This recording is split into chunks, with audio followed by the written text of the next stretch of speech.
Okay, so today we're going to add a paintbrush in. If you have been following along from the beginning and have already painted Marblehead Lighthouse, you'll know that we use flat brushes and round brushes. So today we're going to add a bigger size flat brush. So the flat brush, the bristles just go straight across the top. So the larger one I'm using will just help me get more, paint the background faster. If all you have is your medium-sized flat brush, then that will work just fine, and also include a smaller flat brush. We're going to use the small round brush again as well.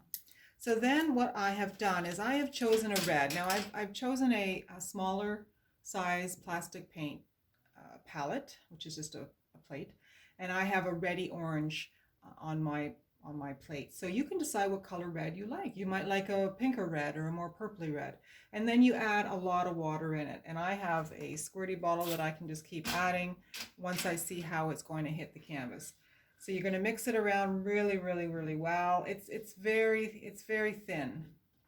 So then, as we know, we want to keep our paintbrush damp.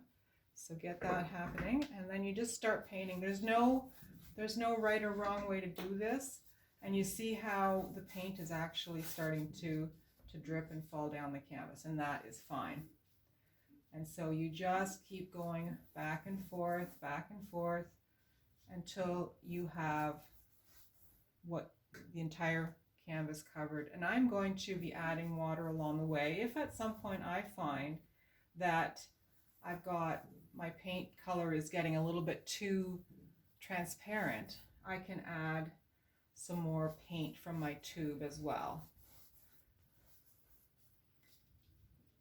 So we just keep doing this, and I'm going to close the video off and come back and show you mine completed. Just carry on and get paint on your entire canvas.